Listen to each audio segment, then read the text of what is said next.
Assalamualaikum warahmatullahi wabarakatuh. Perkenalkan, nama saya Pardana Putra. Di sini saya akan menjelaskan tentang metodologi hukum Islam. Materi yang pertama yaitu objek dan subjek hukum Islam. Hukum dalam konsep ilmu usul fikih dibagi dua macam, yaitu hukum taklifi dan hukum wadi. Secara terminologi, hukum adalah kitab Allah yang berhubungan dengan perbuatan mukallaf dengan bentuk al-iqtida, at-takhir, dan al-wadi. Yang dimaksud dengan kitab adalah firman Allah yang berupa perintah-perintah atau larangan-larangan. Juwaya S. Praja menyebutkan kitab sebagai al-muktabi, yakni produk dari kitab yang berupa perbuatan hukum. Juwaya S. Praja juga mengatakan bahwa yang dimaksud dengan al-iqtida atau imperatif ialah tuntutan untuk melakukan sesuatu perbuatan atau untuk tidak melakukan suatu perbuatan. Jika tidak dilaksanakan, akan mendapatkan dosa dan siksaan disebut dengan wajib. Sedangkan tuntutan yang harus ditinggalkan jika dilakukan akan berdosa dan mendapatkan siksa disebut dengan haram. At-takhir atau fakultatif ialah apabila hakim memberikan pilihan kepada mukallaf untuk melakukan sesuatu perbuatan atau tidak melakukannya, yang disebut dengan al-ibahah. Perbuatannya disebut dengan mubah.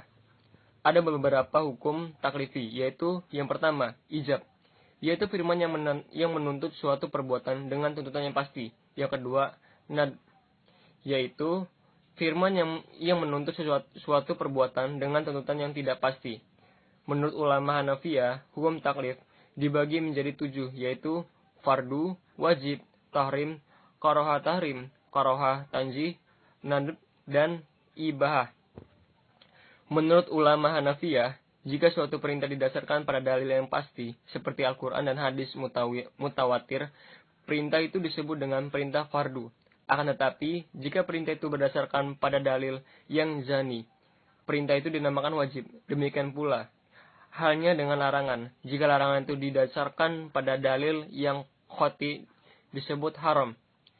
Sebaliknya, jika larangan itu didasarkan pada dalil yang zani, maka tergolong pada hukum makruh. 5 atau 7 jenis hukum tersebut dinamakan dengan taklifiyah, yang artinya tuntutan atau memberi beban. Taklifi disebut pula sebagai jenis perbuatan hukum. Hukum wadi ialah firman Allah yang menjadikan sesuatu sebagai sebab adanya yang lain atau musabab, atau sebagai syarat yang lain atau masyrut, atau sebagai penghalang atau mani adanya yang lain. Hukum wadi dibagi menjadi 3, yaitu sebab, syarat, dan mani. Tafsir, salah satu metode penggalian hukum Islam. Al-Quran dan Sunnah diyakini sebagai sumber hukum Islam. Kemudian nas-nas yang terkandung di dalamnya ditujukan untuk mukallaf. Maka untuk mempermudah pelaksanaan hukum yang dimaksud, upaya ulama di bidang usul fikih dan bidang fikih mulai menggunakan pendekatan rasio dalam menggali makna dan maksud yang dikandung oleh kedua sumber hukum tersebut. Meskipun nas Al-Quran dan Sunnah telah muhkamah, campur tangan akal tidak dapat dielakkan lagi. Al-Quran sebagai sumber hukum Islam, ada kalanya ayat tersebut saling menafsirkan karena adanya munasabah al-ayah, tetapi tidak jarang ayat tersebut membutuhkan hadis untuk menjelaskannya, atau melalui pendekatan ijtihad yang sepenuhnya menggunakan rasio. Munasabah al-ayah merupakan cara kerja akal yang ijtihadiyah, karena akal mengupayakan sekuat mungkin untuk mencari dan membentuk paradigma penafsiran tersebut. Ijtihad sebagai metode penggalian hukum Islam. Ijtihad berasal dari kata jahda, artinya al-mayaqqah, atau sulit, berat, susah, atau sukar. Menurut Ahmad Syafi'i, secara etimologis, kata ijtihad artinya kesulitan dan kesusahan, atau al-musyaqqah. Juga diartikan dengan kesanggupan dan kemampuan, atau at-taqat. Kata juhda yang selanjutnya menjadi ijtihad diartikan sebagai pekerjaan yang dilakukan dengan sungguh-sungguh dan menggerahkan semua tenaga. Ijtihad ialah usaha maksimal untuk mendapatkan sesuatu. Jika tidak sungguh-sungguh, tidak dapat disebut ijtihad, melainkan takfir, berpikir biasa dan sederhana. Abdul Wahab Khalaf mendefinisikan ijtihad menurut ulama usul, yaitu mengerahkan daya dan kemampuan untuk menghasilkan hukum syara dari dalil-dalil syariah yang terperinci.